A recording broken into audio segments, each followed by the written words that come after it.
नमस्कार. नवीन व्हिडिओमध्ये तुमचं सहर्ष स्वागत. तर आजच्या या व्हिडिओमध्ये आपण पाहणार आहोत हातावरची पोळी हातावरती कशी थापल्या जाते.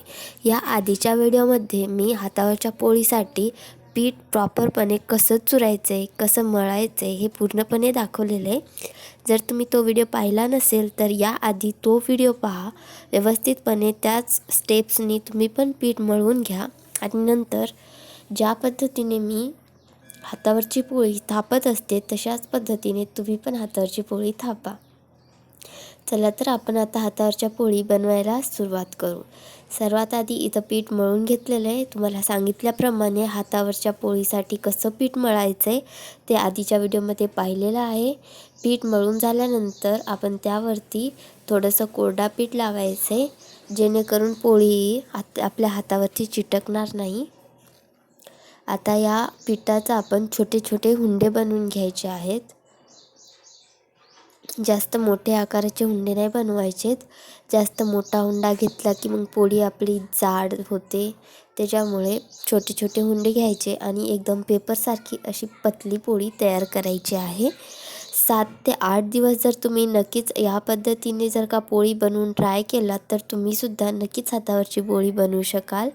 आणि प्लीज चॅनलवरती नवीन असाल तर लाईक, शेअर आणि सबस्क्राईब करा. इथे मी सर्व हुंडे बनवून घेतलेले आहेत. आता या हुंड्याला आपण तेल वगैरे लावायचं आहे व्यवस्थितपणे.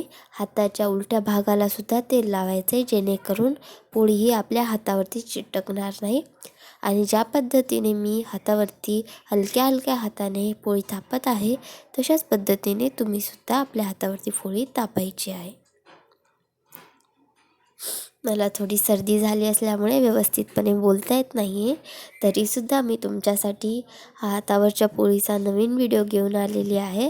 तर त्यासाठी तुम्ही एक लाईक नक्की करून टाका. बघू शकता हातावरच्या पोळीला एकदम हाय फ्लेमवरती शेकायचं आहे, जेणेकरून हातावरची पोळी व्यवस्थितपणे नरम तयार होते. जर का कमी गॅसवरती शेकलात तर हातावरची पोळीही वाताड होत असते. त्याच्यासाठी फुल गॅसवरती शेकायचे. आता आपण हातावरची पोळी 3-3 पोळ्या एकाच याच्यावरती आपण शेकणार आहोत. बघू शकता ही पोळी जर का तयार झाली तर त्यात पोळीवरती आपण असं टाकायचे, पलटी मारायची. आता अजून एक पोळी आपण तयार करायची. हातावरची पोळी बनवण्यासाठी फक्त पीठ चुरायला मेहनत लागतं. त्यानंतर आपण हातावरची पोळी अशी 5 मिनटामध्ये खूप साऱ्या पोळ्या तयार करू शकतो. पोळी जळायला लागली की आपल्याला गॅस कमी करून घ्यायचे बरं का, नाहीतर फुल गॅसवरतीच पोळी जळत राहील. फुल गॅसवरतीच असं नाही करायचं. व्यवस्थितपणे तेल लावून आपण पोळीला शेकून घ्यायचं आहे.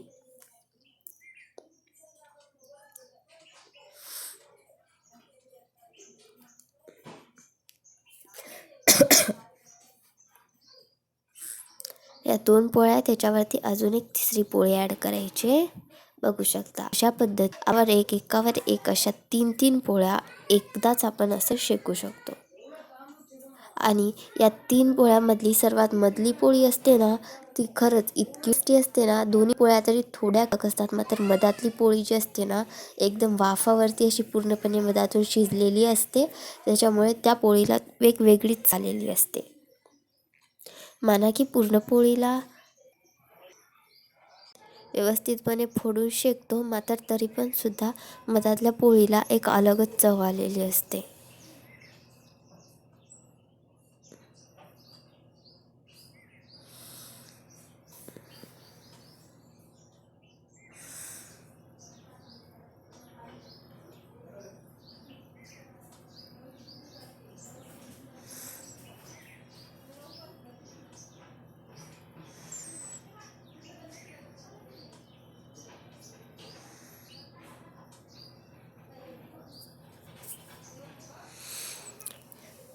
पोळीला आपण डब्यामध्ये नाहीतर एका स्वच्छ कपड्यामध्ये आपण गुंडाळून ठेवायचे बरं का. हवा लागली की पोळी वाताडच होत असते.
इथे 3-3 पोळ्यांच्या 3 जुड्या आपण थापून घेतलेल्या आहेत. उरलेल्या सर्व हुंड्यांच्या आपण पोळ्या बनवून घेऊत. आणि प्लीज चॅनलवरती नवीन असाल तर लाईक, शेअर आणि सबस्क्राईब करा. आणि एक मेन गोष्ट सांगायची, याआधी मी एक हातावरच्या पोळीचा व्हिडिओ टाकला होता. तो व्हिडिओ 75Kच्या वर गेलेला आहे. खरंच खूप भारी वाटतं आणि कॉमेंट्स पण इतके छान छान आलेले आहेत. कॉमेंट्स वाचून खरंच मला खूपच भारी वाटतं. आणि त्या व्हिडिओला इतकं सपोर्ट केल्याबद्दल मी हा नवीन हातावरच्या पोळीचा व्हिडिओ घेऊन आलेली आहे. प्लीज त्या व्हिडिओसारखं या व्हिडिओला पण खूप सपोर्ट करा आणि तुमचं प्रेम असंच माझ्यासोबत कायम असू द्या. आणि प्लीज चॅनलवरती नवीन असाल तर लाईक, शेअर आणि सबस्क्राईब करा. आणि प्लीज कमेंट करायला अजिबात विसरू नका. तुम्हाला जे वाटतं व्हिडिओबद्दल जे बोलावं वाटतं ते कमेंट करून नक्की माझ्याशी शेअर करा. आणि त्या व्हिडिओला इतकं भरभरून प्रेम दिल्याबद्दल खरंच मनापासून धन्यवाद. आणि अशाच पद्धतीने हातावरची पोळी तुम्ही पण नक्कीच बनवून ट्राय करून पहा. 7 ते 8 दिवसामध्ये तुम्ही नक्कीच हातावरची पोळी ही बनवू शकाल आणि तुम्ही पण रोज घरी बनवून खाऊ शकाल. आणि प्लीज मी एवढंच म्हणेल, लाईक करून टाका, लाईक, शेअर आणि सबस्क्राईब करून टाका. भेटूया आपण नवीन व्हिडिओमध्ये पुढच्या रेसिपीमध्ये. तोपर्यंत बाय बाय. आणि व्हिडिओ पूर्ण पाहिल्याबद्दल खरंच खूप धन्यवाद.